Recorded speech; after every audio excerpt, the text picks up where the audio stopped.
Back is Dorsey to throw. Yeah! He throws it in the end zone. Off to the races. Can they catch it? Cuts it back. Ohio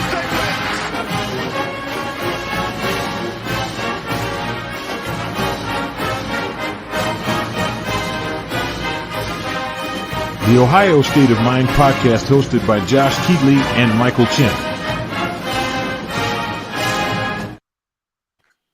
Welcome back in, Buckeye fans, to another edition of the Ohio State of Mind podcast. It is Monday, September 16th, 8 o'clock Central, 9 o'clock Eastern, 6 o'clock Western. Flawless. Just a couple minutes after that. It is episode number 44. It is the Dick LeBeau episode. We also pondered a little Zach Boren, his epic standing over 99, who was Devin Gardner? 98. 98? He was 98? I thought it was 99. Okay. Well, anyways, weird number. Stepping over Devin Gardner in the game after a sack. That picture went viral. I think we all have that photo in our minds. Welcome in, boys. Josh Keatley is my co-host, and our producer, Chris Runyon. Gentlemen, bye week. What did we do? Ooh. Well, first I'm a little upset, that you guys were even contemplating Zach Bourne, okay? Because there are multiple Ohio State guys. Zach Bourne played fullback and linebacker. He was remembered for that. Ray Griffin was like a 3-time all-conference player. Okay. Defensive back. Right. That's the younger brother. His brother, right? You got Gary Williams. Yeah, you have Gary Williams, who is, I think he still owns the record for consecutive games with a reception at 49. Okay, a lot of people forgot about that wide receiver. And then you got Robert Reynolds, who, if anybody has the best highlight of any of the linebackers, it's Robert Reynolds choking. I forgot about him. He played when I was in school. And let's also not forget George Cooper, who was also suspended along with the Chris Carter fiasco, and I think it was like 89 him. Chris Carter and Vince Workman for taking money from the agent. But all right, that's it for me.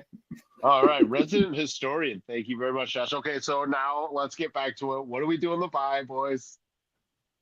Oh, I went antiquing and went and utilized my new Weber licensed Ohio State grill. Had some bratwurst yesterday. Chris, you have a shot of that? I know you showed it. I know that I'm on the spot. I'll find one here real quick. But I know that Chris shared it in our group chat, and it's pretty damn cool. It's the best I could do, but what a beauty. All right, that'll work. Beauty. Look at that. That photo's okay, but it would be better if your penis was in it. But... Oh, I'm sorry. Oh, are we not on YouTube? Are we not?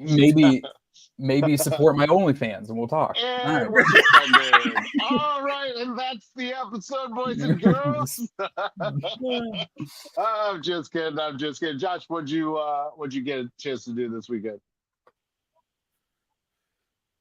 It was good, man. Well, I watched a lot of football, obviously, and then I went to a breastfeeding class, so cool. I failed. Turns out I can't breastfeed, just more baby stuff, dude. More baby stuff. Yeah, it gets more difficult as you go along. So you're in easy street right now. You are getting sleep. You're having a good time. Just wait, right, Chris? It gets like the first. I mean, I'm 9 months in. Actually, today. Congrats. 9 months, my little man. And it's like one thing after, like once you think you got it, you don't. That's like the easiest way to explain parenting. It's like, you think you figured it out, and then literally the next day you're like, well, shit, I don't know what the hell I'm. Sounds like my gambling career. Yeah, well, okay. Gotta figure it out. Too. Right? Gotta get in that green.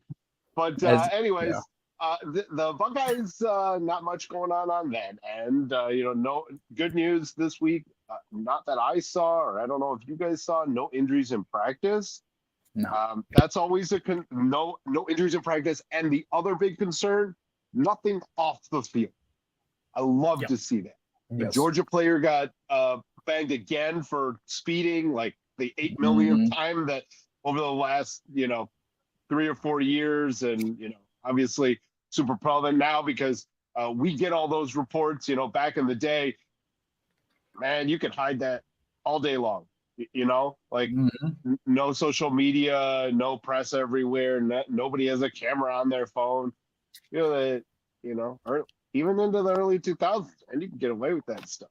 Guys got rolled up all the time, and a cop would be like, "All right, you're a football player. I'm not going to do anything, but maybe I'll put you in the drunk tank for a little bit." Now, everybody hears that, right? Everybody. You can't hide any of this stuff. So, good on Coach Day, good on the players, the coaching staff, everyone involved. No injuries, no dumb stuff off the field. So, Marshall's coming up. Let's get right into it. The Thundering Herd come in at 1-1. Their only Power 5 other opponent, they got smashed by an average Virginia Tech team. Boy, it's going to be a long one for the Herd, isn't it? I would say so. I think so. But Josh, you go ahead. No, I mean, there's really no way to hide it. If we're talking about comparing to Ohio State opponents, I would say that they're probably a tier up. They're in the same tier as Western Michigan. I think that they're probably better than Western Michigan because they're tougher. They are coming off a bye week as well, so that should help them. They should help them get healed after a tough matchup with Virginia Tech. But let's go over some of their players. I'll try to make this quick. I know we're trying to cut down on time here. They're kind of dealing with a little bit of an identity crisis, right? So they headed into the season with 3 quarterbacks. Earl Stone, as you see there, the leading and passing. They started out last against Virginia Tech. They announced that there's going to be 2 starters, and it was Earl Stone and Braylon Braxton. Earl Stone was a transfer from North Texas, and Braylon Braxton was a transfer from Tulsa. And Braxton can run the ball a little bit. Stone is obviously more of your typical passer. But the fan favorite was Cole Pennington, who threw a touchdown pass against Stony Brook when they smushed Stony Brook for the first game of the year. So you guys are seeing the stat line just like I do. Earl Stone did not have the best game against Virginia Tech, and a lot of people are really calling for Cole Pennington. So it's really going to be interesting to see what happens and who takes the field. Is he related to Chad against Ohio State? Yes, he is. Yes. He is Chad Pennington's son. He is Chad Pennington's son. Really cool. I did not know that. Yes, and he has a big arm. He's a very accurate. I just think the issue is he can't move, and the Marshall offensive line is absolutely pitiful. Okay. They got a couple running backs that can move the ball pretty well. As you see, AJ Turner is their leading running back, but he actually doesn't lead them in carries. Jordan Houston is the guy that leads them in carries. He was the transfer from North Carolina State, kind of a hard hitter. That's who they're going to try to. I would assume that they're going to try to do what they did against Virginia Tech and try to give it to Houston first. But again, their offensive line is so pitiful that Houston was getting hit behind the line a lot. AJ Turner is much more of a speedster. He's got 2 games in a row where he's busted off runs of 69 yards or more. So that kind of shows you, a little bit of a big play potential. And then the other guy is Ethan Payne, who he had the touchdown against Virginia Tech. He's an okay running back, but they have really good running backs, and they have a lot of quarterbacks that can do the ball. Or that can move the ball. Their issue is their offensive line is pathetic, and they don't really have a go-to receiver. Their best receiver, as you see, their leading receiver is Christian Fitzpatrick. Now, he had a really sick one-handed grab against Virginia Tech a couple weeks ago. That's not really what you expect against Ohio State. Ohio State fans probably should be familiar with Christian Fitzpatrick because he was actually the leading receiver for Michigan State when Ohio State played Michigan State last year, and he led them with a whopping 2 receptions for like 20 yards that game. So that's their best receiver by a long shot. And, Denzel Burke shut him down. So their defense did all right against Virginia Tech, but I think that says more about Virginia Tech that does Marshall. Virginia Tech is just, they're dislocated. Their quarterback throws, ducks nonstop. I don't think the Marshall defense is very good. The Marshall offense, at least they flash. So I think that'll be fun. I'll be watching the linebackers a lot. This would be a good test for them. Could be a good test for CJ Hicks to kind of figure out where, they put a lot of window dressing, moving guys around a lot. So we'll see if guys get lost, if they can control themselves. But that's kind of what you're expecting with Marshall. Like you guys said, very much in the same tier as Western Michigan, and we smashed them. So. Okay. Okay. I wholeheartedly agree with everything you said. Looking back, the last time Ohio State and Marshall squared off, that was that Thursday night opener for the 2010 season. We've got a picture down there. You see Brandon Sane had 2 tuds. Dane Sanzenbacher had over 100 yards and a touchdown. I remember that because I think that was honestly the first time Ohio State was on a Thursday night to start the season on Fox. And, Oh wow! I had to dig deep on that one. That was weird. Yeah, it was weird. I remember I was a private then, and I was in the barracks, and I was the only one that had cable, so I watched it on a Thursday night. Wow. I mean, let's be real. Stony Brook. Awful. Yeah. Again. Like you said, hey, I put the stats on there. They're 27th in pass defense. They're 43rd in the nation in total defense. But again, they dropped the game to Vautech, and then obviously Stony Brook is Stony Brook. They still allowed a field goal. You're dead on. AJ Turner. Is the number 2 back. He has gone for over 100 yards in both contests. And of course, their defensive end, Mike Green, 3.5 sacks, 14 total tackles on the year. We've got Ohio State by 40 and the over-under of 51.5. And my last point down there, I really hope that Coach Day puts the pedal to the metal, sends a real nice message right before we start conference play. I look for Ohio State to cover that spread. I think they're going to that over and under. They're going to go over. I'm predicting, let's call it 52-6, gentlemen. All right. I like that, man. I think I wrote my article this past week. I think I wrote 56-0, so we're right on the same page. Okay. So pretty much last week. I have no problem taking Ohio State. Yep. Yeah. I think this one's where you can be very comfortable taking Ohio State. I mean, 40 points is a lot, but I mean, as you've seen over the course of 2 games, this team can score. They're going to put up a lot of runs. They might mix in a defensive touchdown. Hell, maybe even a special teams touchdown, which has happened since 14 or 12 or something like that. It's been a minute, over a decade since the Buckeyes have returned any sort of special teams punt or kick off for a touchdown. And I'd love to see one. I think they're close. They're getting close. It's something that, we could complain about a lot after, the first 2 games. We're just watching those guys back there like, why are they fielding this ball? Like, what's going on here? So I don't think this game has anything to do with Marshall. I think everything has to do with Ohio State. I don't think that – I think, it's pretty obvious which team's the more talented team. And as long as Ohio State just plays their game, doesn't try to do silly crap, just run the ball down their throats, use a little play action, get Will Howard going, 3 touchdowns, maybe a Russian score by halftime, you pull them, do the same thing you did last week or 2 weeks ago, where you're seeing a lot of the backups getting good playing time, a lot of playing time, because that's what we want to see in these kind of games. This is what Ohio State didn't do a couple of years ago, last year also. They just didn't blow out teams so they could get those young guys the valuable reps that they need. These game reps. Game reps are so much different than practice reps. So I think this one has absolutely nothing to do. It's all about Ohio State. They take care of business. Like I said, I'd take the Ohio State with that 40. I'm taking the over too. I think they're just going to smoke. And you brought up hold on.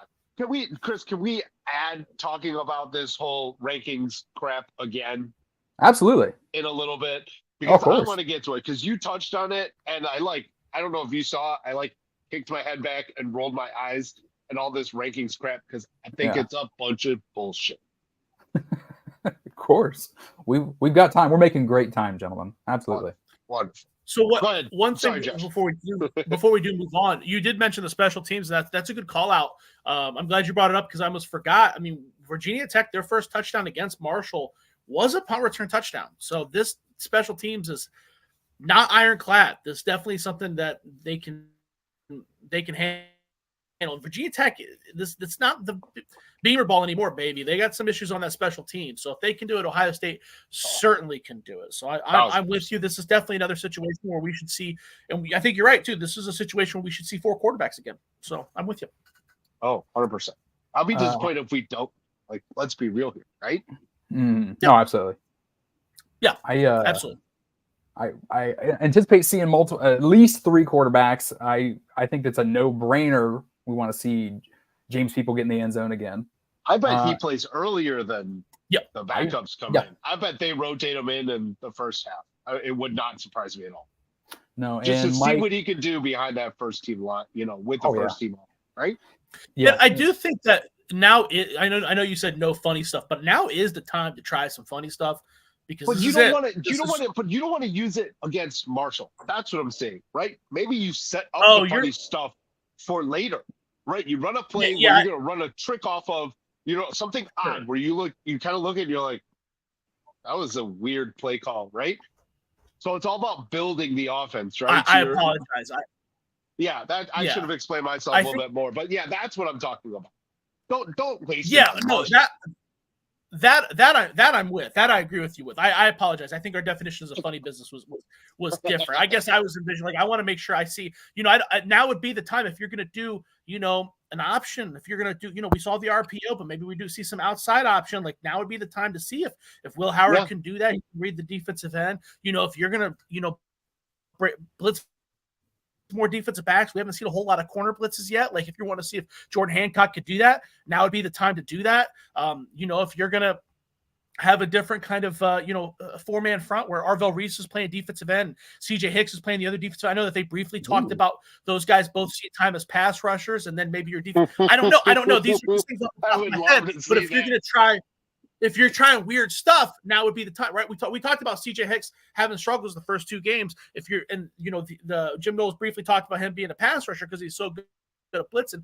Now would be the time to figure out what he's good at, right? And that's not just I hate that I'm picking on CJ Hicks so much, but you get my point. Like it's just that now would be the time to figure out what can each one of these guys do, right? Now's the time. Maybe this is where you find experiment exactly. with your roster. Yeah, that I'm good. Get Jelani positionally. Get Jelani Thurman's ass out there.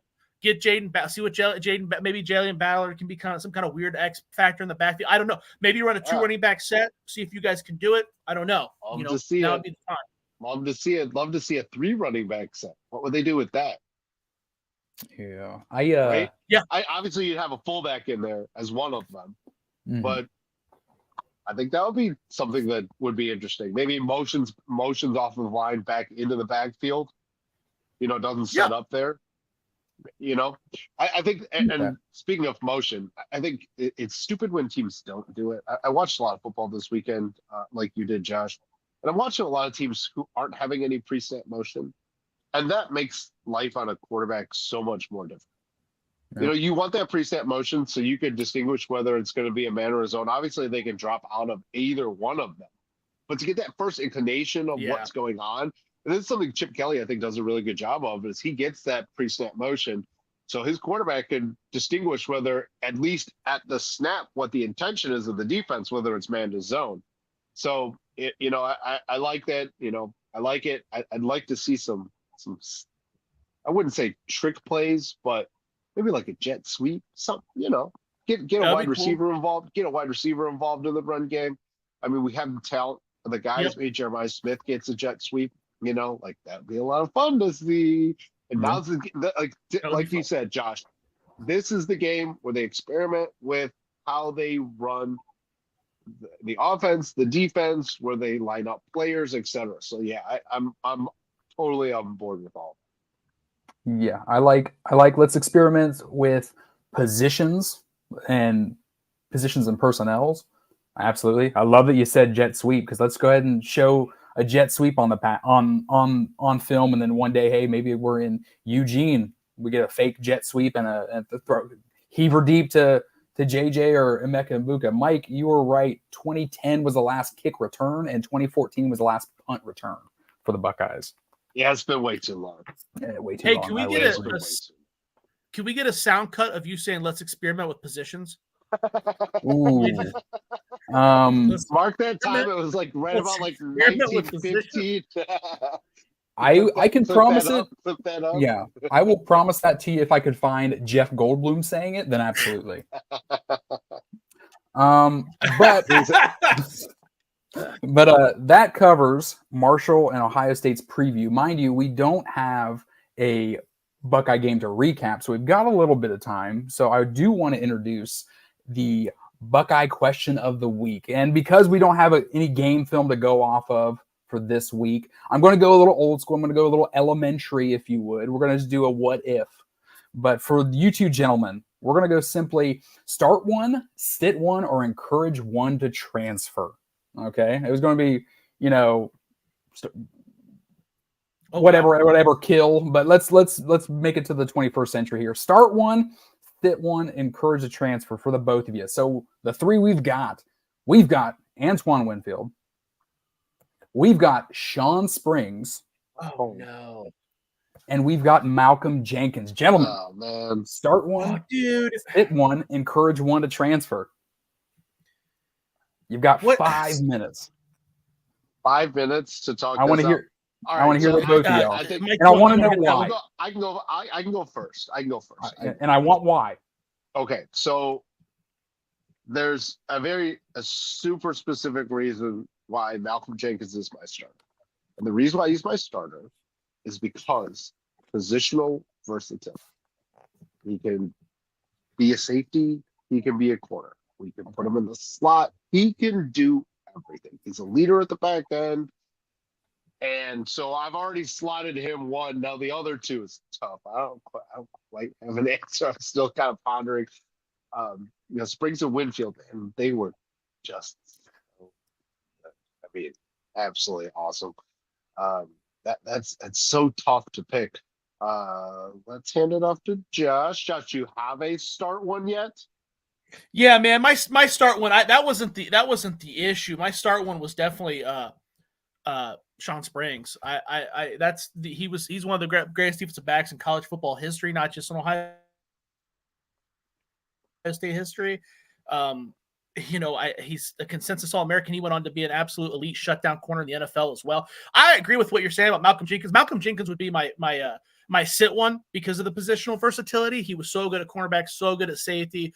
But he just as far as pure explosiveness and athleticism and shutdown ability, no one beats Sean Springs. But Malcolm Jenkins would be my sit one. I hate to say it, the Antoine Winfield, don't make me say anything bad about him. My God. But out of those three, he would be my third fiddle. He did a lot of things really well. He was a fantastic blitzer. He was also a shutdown corner, but I mean, Sean Springs just dominated in a way that so few do. He's one of the best defensive backs. And when you look at the history, when you ask an average person who doesn't watch Ohio State football who the best cornerbacks in college football history are, Sean Springs is gonna make most people's lists. They're gonna make most people's top 10s lists. He's right up there with Charles Woodson and all that. So yeah, that my issue was deciding between Antoine Winfield and Malcolm Jenkins. There was no question in my mind I was gonna go Springfield with the Sean Springs for the start one. Yeah, I think I'm probably going to agree with you on this one. I think Springs is it's Jenkins and Springs, really. I love Winfield. I think he's a great player, obviously, former All-American, played in the league for forever. But the other holdup for me is his size. He's just a little bit on the shorter side. He's 5'9". I know that worked back in the day. We're talking about constructing a roster right now. I'd want someone who's a little bit bigger. So, yeah, I'm sorry, Antoine. I think you probably should transfer. Dude, I have no problem with that. Like I said, we agree on that. But the size doesn't dissuade me. The way he played with such physicality, it's like what they say about he definitely played that guy. Than his size, that's for sure. Yeah, it's like what they say about offensive linemen, that guy doesn't have long enough arms, he can't play offensive tackle. Okay, well, when they're so much faster and they're so much more aggressive that they get their hands on the other guy first on a consistent basis, he can play where the hell he wants. You know what I mean? Antoine Winfield was kind of like that at cornerback, where it's like the size didn't really matter. I agree with you, right? He's the third one, but I'm never gonna say anything negative about him. I mean, but it's so close though. I mean, you're talking about 3 all-time greats, 3 All-Americans. It's so close. It is you're split hairs. Yeah, you really are. Yeah, Right? This was a tough one, Chris. You put us in a blender, man. Yeah, if you switch these three up, like I wouldn't argue if you let's say someone had Antoine Winfield as their start one, I wouldn't argue against that. You know what I mean? There's so many defense. There's such a rich history in defensive backs in Ohio State history. You know, Jeff Okudah, is another recent example of a guy who just absolutely dominated. I mean, you could go back, Vinnie Clark, another underrated, taller, more physical defensive back. You could just go, the list goes on and on. Sure. Yeah. That, I mean, Tim I want to give you 3 Thorpe Us? winners. I wanted to see what you think. But Did Springs win the Thorpe? he did, yeah. Went 3 overall, I don't won think the Thorpe. he did. Yeah. I think he got did. screwed out of it, dude. Can we Google it? Mm. I don't think Springs won the Thorpe, bro. I think he got screwed out of it. Us being completely silent, really. Right, Yeah, I know, right. Jenkins Do we- did win it. Winfield won it Yep. in 98. I don't Mhm. see Springs on. Yeah, dude, Springs didn't win it, dude. He got screwed out of it by Lawrence Wright from Florida. Ugh. I know, you're man. absolutely right. Consensus Yeah. All-American 96. Co-defensive player of the year 96. I guess Chris Canty withdrew his name from consideration, and they revoted in that year in the Springs year. Chris Canty, 96. also one of the best cornerbacks in college football history. Phenomenal for Kansas State. Yeah, that's a great year. I don't to be fully transparent though. I don't know who Lawrence Wright is. I have no idea who Lawrence Wright is. Who's the man that actually won the award? It says that he was a part of that 1996 Florida team, so I assume that maybe there was some national championship bias there. But we all know. I mean, Sean Springs was the number 1 draft pick, or no, he was the number 2 pick, right? Orlando Pace went 1. Yeah, Sean Springs went number 2. Yeah. So obviously, how many cornerbacks even pick whatever era you want. Very few cornerbacks go that high in the NFL draft. That speaks volumes. Sure does. No, absolutely. I'm going to tell you now, I am going to agree. Mike went ahead. He took Malcolm Jenkins as a start. He took Sean Springs as a sit, and his Antoine Winfield a transfer. Josh, you're starting Springs. You're sitting Malcolm Jenkins, and you're as well telling Antoine Winfield to go find a new school. Oh, dude, you're hurting my feelings when you say it like that. But yeah. Oh, and the biggest factor we're thinking as well, the both of you is a consensus. Is we're telling Springs to take a walk because of the size. Yeah. No, that is for me. That's Winfield. it for me. You're talking It's for about Mike. Oh yeah, Yeah. Winfield. No, it's not. I don't care about the size. His size did not stop him If at I'm any building a level. roster, I want bigger corners. He was also phenomenal in the NFL at a time when wide receivers were also very large for both the Bills and the Vikings. So its size did not dissuade me at all. That's fine if that's why. Like I said, I think that Sean Springs' athleticism was so out of this world insane that you have to remember that guy also returned punts. Sean Springs returned punts. That's how athletic he was. Okay. And then Malcolm Jenkins, like you said, he was an All-American caliber safety and All-American caliber cornerback. So it's not so much about Antoine Winfield. It's just so much about the caliber of play of Sean Springs and Malcolm Jenkins for my pick. Sure. I like it. Makes sense. You brought a couple aspects in there that I didn't think about. Made me even think about it. I made the damn question, so I like that. Next week we will do a Buckeye question of the week. It'll be pertaining to the current team and maybe something we saw or didn't see during their matchup with Marshall. But are we gonna have to tell CJ Hicks he needs to transfer? Tell him to transfer. That's the one. And put Arvell Reese. I'm also, before we move on from the segment, I'm also embarrassed to admit I was thinking there's another recent cornerback and I can't remember his name. Denzel. Okay. Yeah. Yep. But I would throw him in the group when we were having our original conversation. I'd throw him in the group where you can switch these guys all around, and I wouldn't argue. Makes sense. Like it. Makes sense. Like it. Good. Good. Good and thought-provoking. I enjoy it. All right, we are right at the 30-minute mark. We are cruising. And now we are getting into the Big Ten slate of games this week. And this week, when we're going to get through these games, Josh is going to run them down, and we're going to have a 2-minute buzzer right here when these start these games. And once that buzzer hits 3-0, as it was 4 zeros, we're going to get a nice little. And there we go. All right. Josh, go ahead and take it away. This Big Ten Week 4 slate of games. All right, we got Illinois traveling to Nebraska. Nebraska is favored by 9 points. Michael, you're up first. Ooh, man, this one's tough. Illinois 3-0, Nebraska 3-0. I think they're both very solid teams. They're significantly different from each other. I think this is, Nebraska did beat Colorado, but I think that the Illinois defense is better than Colorado's defense. I think overall their team is better. I think this is a much closer game. I'd take Illinois. I don't think they're going to win. I think Nebraska edges out a close one at the end, but getting 8.5 points, I take the Fighting Illini. All right, and Chris, what you got? I'm going to go. I've got Illinois, who is +8 in the turnover margin this year so far. We've got Nebraska 8.5. That's a Friday night primetime game. 9 Go ahead. Points, my friend. It went up to 9. The spread is 9. Oh, it's 9? Yeah. 9, I'm taking the all across Illini the board. for sure.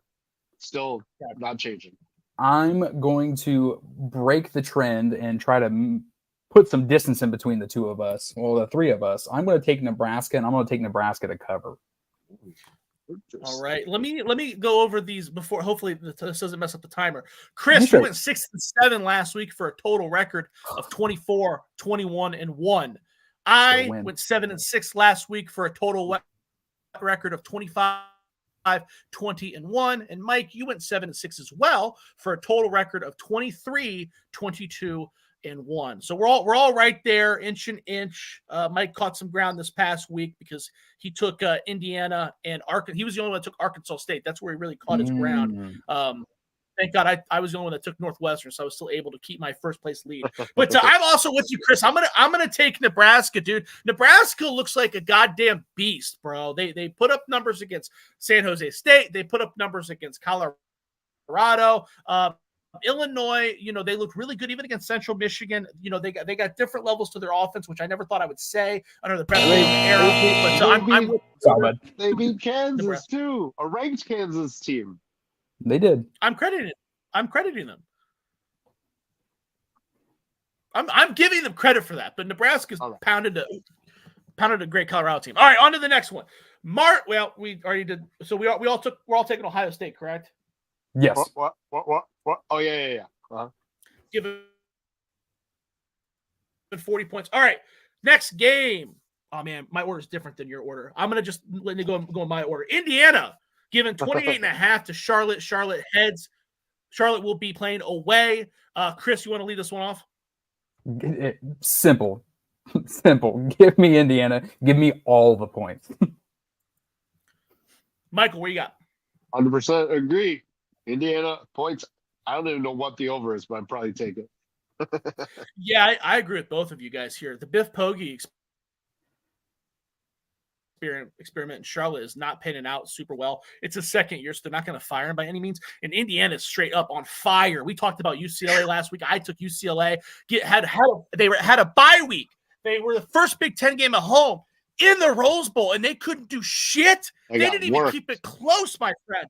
Give me Indiana. Kurt Cignetti is easily proven he's the best coach in the Big Ten, and he's going to pound a Charlotte squad here. We got 45 seconds left in this game. Anybody else want a piece of it?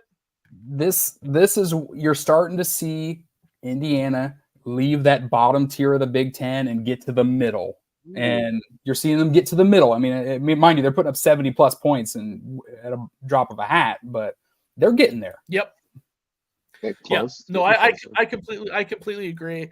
I think that they're still going to end up in the bottom of the Big Ten. We haven't really hit conference play yet, but this kind of momentum, this is what's going to excite recruits. This is what's going to excite people in the transfer portal. Yeah, absolutely. So you're taking Cignetti over Matt Rule, huh? Best coach in the Big Ten? Oh, that's did you that year? That's both those guys are probably tied, bro. I would. I love them both. All right, moving on. Love them both so much. All right, so next game, Villanova travels to Maryland. This game is the odds were a little weird. Some books had Villanova. Some books had Maryland favored by 2. Some had them favored by 4.5. Let's just rock and roll with 2 because that's the one I found. I'm going to roll with Maryland. No Big Ten school has been. I mean, the offensive explosion that they've showed the last couple of weeks. They had a surprising victory against Michigan State. Or they lost to Michigan State. I'm sorry. They had a surprising victory against Virginia this past week. They blew them the hell out in ACC territory. And Villanova blows. So that's where I'm at. Mike, where are you So at? we're really putting it at 2 points. I'd probably still take it if it was like 14 and a half. I know that you can definitely bet on it at 4.5 at some books, but I found Gotcha. 2 at a lot of other books. Yeah, as well. I mean, like I said, I think I would take it at even higher odds. I just don't think Villanova is going to stand a chance against a much better team. Villanova's are they D1? Or are they double A? They are FCS. They are an FCS opponent. Okay.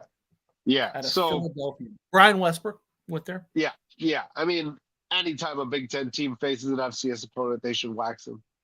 So Perfect with it. should exactly Should. But I'm taking Maryland. Yeah, I'm taking Maryland too. Obviously, the home team. Again, Chris, where you at? I didn't see any of the game with Virginia this last weekend, but I will absolutely take your word for it. I did watch the game with Maryland and Michigan State. I mean, this ain't Michigan State. Let's be real. But yeah, I'll take Maryland. I could see 14. I could see 17. If you told me 21, it wouldn't blow my hair back. So no, I'm with you guys. I was surprised by how low the spread was. Yeah, next game, that's like easy money. Easy money. Yes. Kent State travels to Happy Valley to take on the Penn State Nittany Lions, who are a 49-point favorite coming off the bye week. Mike, what you got? Can't read, can't write. Kent State. Just kidding. So Penn I'll State. give you that one. We used to yell that all the time. We visit Penn State. We just That's good. I like that. run our mouths as as Buckeye students invading their campus. But anyways, so Penn State's coming off of an uninspiring last win. They had a bye. They are heavily favored at home. I'm taking Kent State. They got 49 points. That's a lot. I definitely think Penn State wins. Let's be real. I think the Nittany Lions win, but I don't think they come. Chris, what you got? You're absolutely right. 49 is a lot. 49 is a lot. It's a big number. And mind you, yes, Kent State absolutely got whacked. What was that Kent State score from this last weekend? Because they got absolutely whacked. 71-0. Oh, 71-0. And Okay. you also have to go to their quarterback's headshot on ESPN. It is glorious.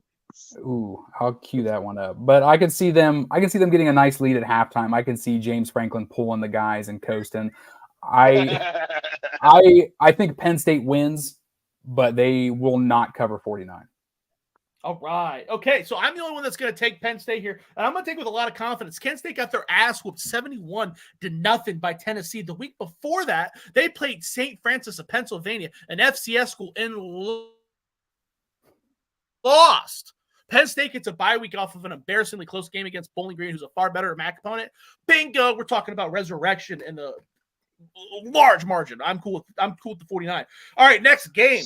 USC travels to Ann Arbor for the first time as a Big Ten foe, giving 6 points. So USC is favored by 6 points against Michigan. Chris, where you at? We've got 6 points. I think after Miller Moss is getting comfortable, I think it was a great shock of the system to have him play LSU week 1. I think solely 5.5 points. USC wins. USC covers as long as their run defense holds up. Spread is 6. You cool with 6? Is it 6? Yeah, I'll take 6. Let me call it a 20. I'm going to call it 28-21 victory USC. All right, you're dropping 6 with USC. Mike, what you got? Yep. Well, the orgy is not going to happen. Alex Orgy has been named Michigan's starting quarterback over Davis Warren earlier today. I don't think you guys got that movie reference. But anyways, I know the orgy is old school, gang sex. Yes. You guys, Oh, you guys no, old school. haven't seen Old School? It's like literally Oh. the first scene where he walks in and his wife's having an orgy. Oh, you're right. We're down with the orgy talk, but not any fallacies in my grill. Okay. But anyways, Damn it, dude. I just I love that Michigan cannot throw the damn ball. USC is well rounded. They have a very good win against another opponent that I see there in LSU. I think they work Michigan. I'm taking USC. Okay. I don't have any confidence in this pick that I'm about to drop. I've lost money a few weeks now with Michigan. Michigan played absolutely pitiful. We saw Alex Orgy get a lot of run. Literally. This past week after they benched Warren, and he did not look. He didn't look good. He looked better. Colson hurt, and I don't know if he's going to be better. But I'm going to take Michigan at home, despite USC coming off the bye week. Let's rock and roll. Ooh, all right, next game. Home dogs. Woo. Yep. Home dogs. You don't go against home dog. Rutgers travels to Blacksburg to take on Virginia Tech, who is a 3.5-point favorite. So I'll start this one off. Rutgers is coming off of a bye. You know how much I love Rutgers. You know how much I love Greg Schiano. I can't go against Virginia Tech. Something inside of me keeps telling me that this team is decent. Kyron Drones, we're talking about a Heisman, a guy who was favored to win the Heisman, and that's not going to happen, and it's unfortunate. I don't really know what's going on there. I don't know if the coach sucks. I don't know what's going on. They looked okay against Old Dominion this past week, and that was at Old Dominion. So maybe they're starting to get their shit together. So I'm going to ride with Virginia Tech. Mike, what you got? Ooh, I don't like that pick. I like Rutgers. I feel like Greg Schiano's got one of those like pesky teams that he typically does, that he's had many times at Rutgers. I feel like this is the year where they're good, like good as in like 8-4 good, and I think that good encompasses a win at Virginia Tech. They start the year was they 2-0 right now. They start 3-0. Chris, what you got? I'm going to go with Mike on this one. I think yeah, okay, 31-14 against Marshall. I think it's a big test for Rutgers going in to Virginia in that stadium. It's 3:30. I could see walk-off field goal Rutgers 24-21. Will Sandstorm be playing when that happens? I can only hope. All right, on to the next one. UCLA travels down to Baton Rouge to take on. I'm sure you guys don't know too much about UCLA, but our football program, but we're in LA. What? Oh, they are? I think they're going to be in Baton Rouge. He still doesn't know. No, he doesn't know. He does not. All right, taking on the Bayou Bengals of LSU, who are 25.5-point favorites. Mike, what you got? Oh, man. After LSU survived a scare this past weekend to South Carolina, they get to face one of the bottom feeders of the Big Ten, and I don't think that spread is big enough. I think it should be closer to like 31. So I got Big Game Brian. I thought he was going to choke. I was expecting him to choke against South Carolina. As I'm watching the game, I'm like, how is he going to screw this up? They're like handing him the game. He's going to mess this up. He's going to do something stupid. They didn't, which I think kind of goes, against a lot of what he has done in his past. I don't think he's corrected it, but I don't think this is a week where they have to worry. So I'm taking LSU. All right, Chris, what you got? I'm going to take LSU. Obviously, UCLA is as terrible as advertised. Coach Kelly looks to go ahead and have a little bit of revenge after UCLA knocked him off in, what was it, 2021? That upset win? Yeah, I think it was 2021. Wasn't 22. But yeah, I'm taking LSU. I think they cover. I wouldn't be remiss to say they win by a little bit more, just like Mike said. Yeah, man, this is not the DTR led Chip Kelly UCLA of. There's of no years Zach past. Charbonnet on that roster. No, there's no Dorian Thompson-Robinson. I'm also right with LSU. UCLA is not only as bad as advertised, they are worse. They lost to Hawaii, and they got just bitch slapped by Indiana. Again, I can't emphasize enough. They had a fucking bye week before their Big Ten home opener, and they got their ass slapped by a Big Ten basement dweller. Not good, man. Not good at all. So I'm riding with LSU. We're on the same page there. On to the next one. Northwestern travels to Washington to face off against the Huskies, who are 10.5-point favorites. Chris, since this is your backyard, what you going with? Well, let's be real. The Huskies beat themselves this last week. And mind you, great win for Washington State, but the Huskies had 15 penalties in this game. Jed Fish is going to right that ship. They win. I think they're covering the spread as well. I think. Mike, what you got? I hyped up Jack Losh last week. That's my guy. Jack played exceptionally well. I think the opponent that they'll face is significantly different this week in Washington. And on top of that, they got to travel from Chicago all the way out to the West Coast. That is going to be, it's always tough. I'm very interested to see how these games play out a little bit more. Obviously, it didn't affect Indiana, but that was a day game. Not at all. Well, it was a day game, right? It was a day game. So an 11 o'clock start, they can do that. I'm talking about a 7 o'clock, or it's 7 o'clock, right? Eastern start, but that's a 9 o'clock West Coast start. Yes. So we're talking about a significant time change here. Players aren't necessarily accustomed to it. Are they accustomed to playing at 9:30, 10 o'clock? Yes, towards the tail end of a game. But mentally, you have to be very sound in games like this. Although Northwestern is the Harvard of the Big Ten, I think they struggle on the road this week, and I can't see what the spread is. It's the banner on the 10.5. 10.5. 10.5. Absolutely. Taking the Huskies. Sorry. All right.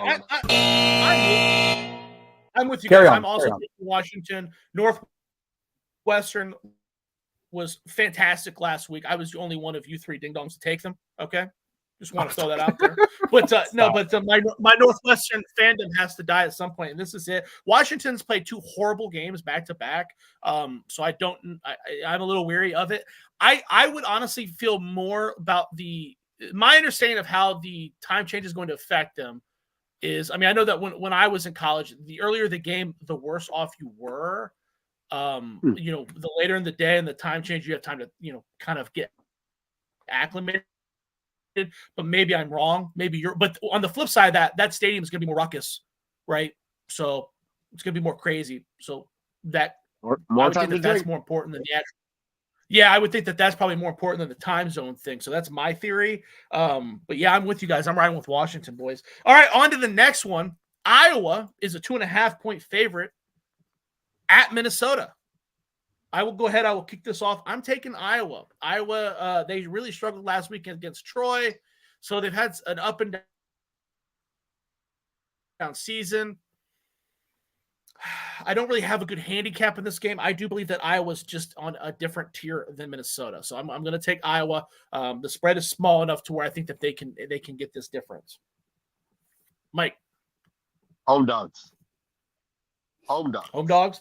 Home dogs. Taking Minnesota? I like Minnesota. I think, to me, this one's a coin flip. I think that both teams have shown that they're average at best. And just due to the fact that the Gophers are at home, it's a night game. It's going to get a little rowdy in there in Minneapolis. So, yeah, I'm taking the home dogs. I'm taking Minnesota. Okay. Chris, where you at? Again, this game being so close, where do you find the advantage at? I mean, like Mike said, hey, night game, the Minnesota crowd will be bumping. Let's be real, Josh. You have a fantasy running back with Minnesota who's absolutely killing it for you this week, and you are picking against them. Give me Minnesota. I can see Minnesota by 3.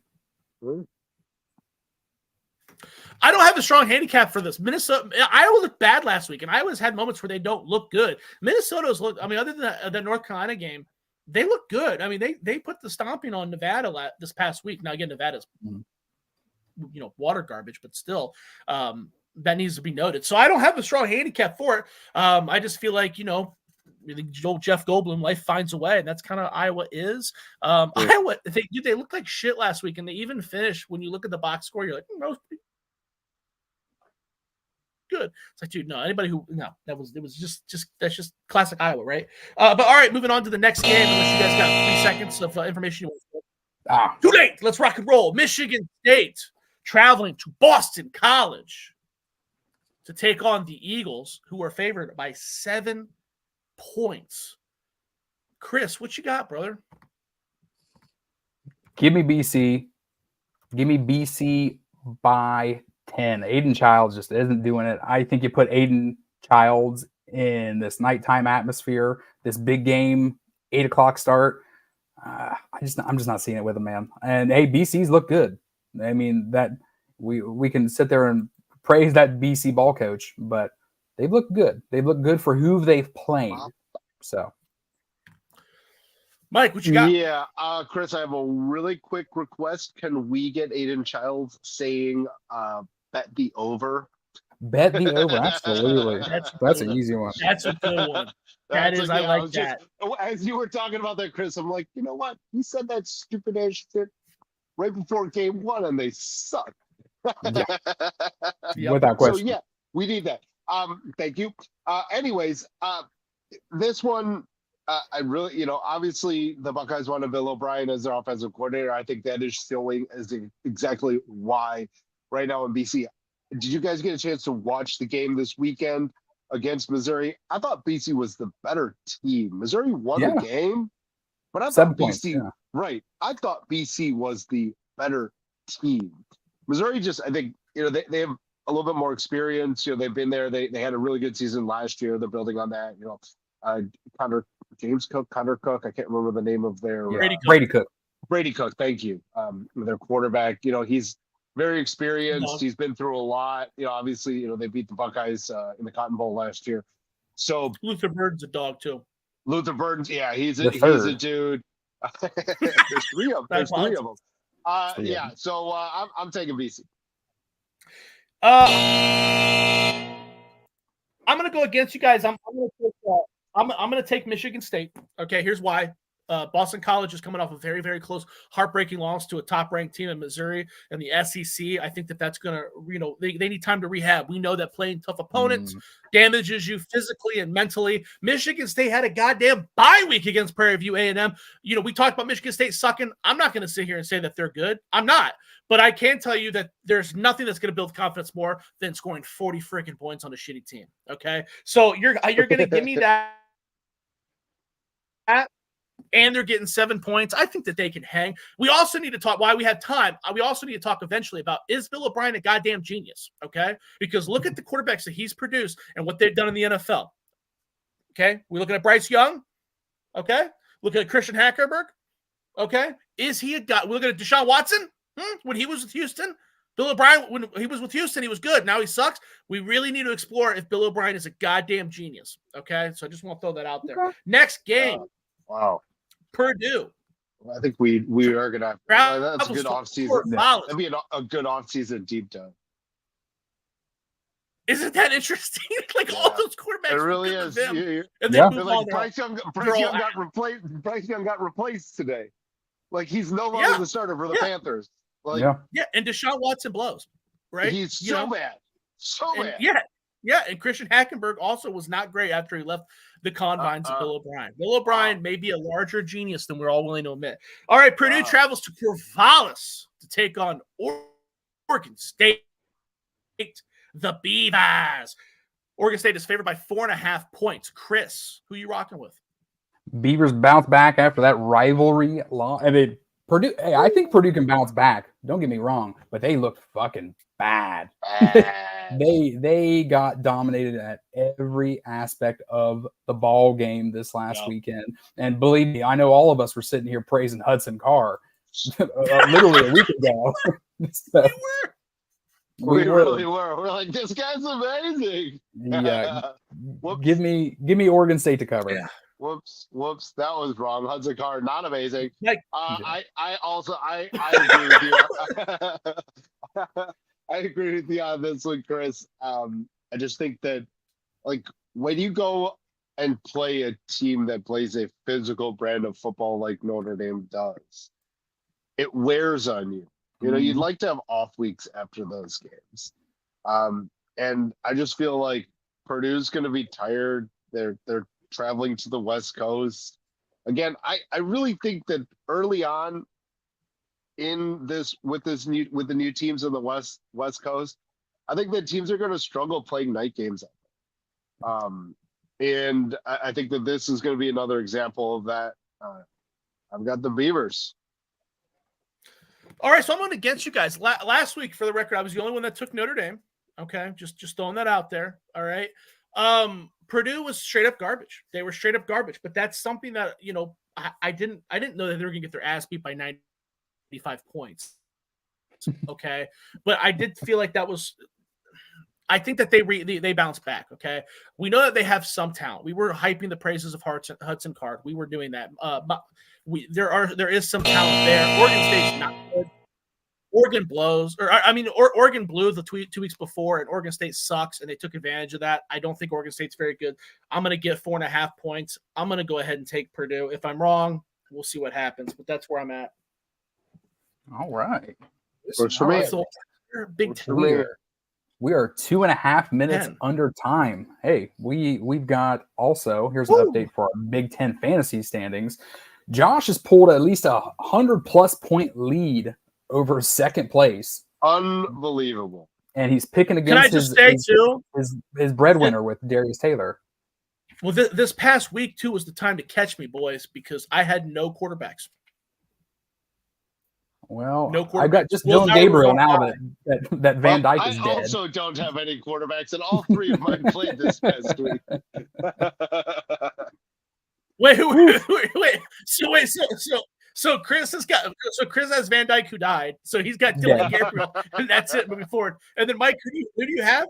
I got Rogers. Who are your quarterbacks, Mike? I got Rogers, Childs, and I can't remember the third one, but they're all trash. But Rogers could have some games. All right, he could, but he's the only one of the three that like stands a puncher's chance here. Yeah, that's definitely not a lie. And I'm trying to remember who was the highest score, guys.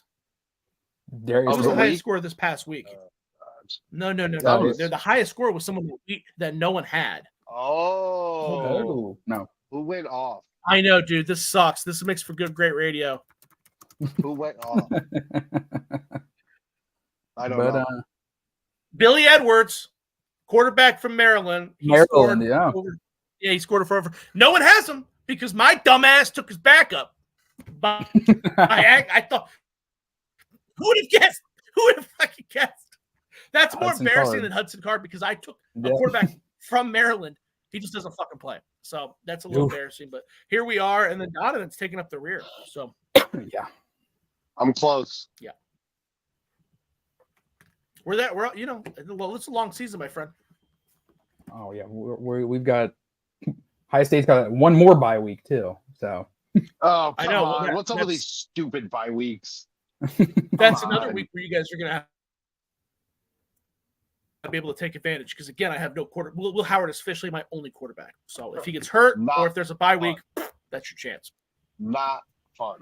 Yeah. Not fun. Bye week 7. But I understand them. All right, gentlemen, we're coming up to that hour mark. Is there anything else that we need to discuss in Buckeye Nation or around it? I'm not. It's been a quiet week. It's been a real quiet week, and it's been even quieter with the bye week. It's like I'm in the twilight zone or something. It's good. Like I said before, it's good that it's quiet. Yeah, it's good. That's what we want to hear. I mean, you don't want an injury in a bye week. You don't want players being stupid and getting arrested. So. If the both of you are Coach Day, are we sitting Donovan Jackson out for one more week? That's such a hard question. Mike, you want to answer that first? Yeah, I think that. So, like, I would listen to the training staff in this one. Coming off of a bye, should be fresh. Maybe he's on a snap count this week. Okay. Maybe he's got 20, 25 snaps that he can get out there. Yeah, I'd use those. But if the training staff told me that they don't believe that he's ready, then no, I'm not going to play him. But if they told me, hey, the likeliness of re-aggravating the injury is 3%, 5%, he's trending in the right direction, he should be good to go, then hell yeah, play him. Get him in there a couple snaps. He needs a little bit, just to see the bullets flying again. But yeah, no, this is just, if I'm Coach Day, that's the only people and obviously Donovan, although I'm not going to put much stock into him because you damn well know he wants to play, right? Yeah. So I will obviously, if I was Coach Day, I would take in what Donovan had to say, but I'd really lean on my, on my medical staff there to guide me as to whether or not he should play. So that's how I would. Austin Several has been. I would sit him out. Okay, we don't need him against Marshall, and we don't need him against Michigan State, right? So we don't really need him against Iowa. The talent gap is pretty clear against Iowa as well. It's really important that he gets revved up for Oregon. Okay, we don't want his first game to be Oregon, right? So it's very important that he plays at least before Iowa. That gives us 2 games of leeway. I have no problem with the snap count that Michael is saying. I have no issue with that at all. But if there's any so much of as a twinge, if he feels uncomfortable at all, don't play him. Plus, Austin Several has been playing great. He's been getting snaps. These are valuable snaps. He's going to start next year. So I have no issue with him dominating another lesser than opponent to gain his confidence, get more snaps, and Donovan Jackson rest. We don't need him. We don't need him this week. We don't need him next week. So I'm 100% cool with him sitting. Love it. You're absolutely right. Seeing Seffield gel, learn, figure it out in this offense, it has been a treat. He might be one of my surprise players of the year, to be honest with you. 2-game sample size, don't get me wrong, but he looked great. He played very well. Good. Anything else, gentlemen? All right, Mike, want to us down? Sounds good. All right. Well, once again, we appreciate the time. Like, subscribe, and share our YouTube channel, the Ohio State of Vermont Podcast.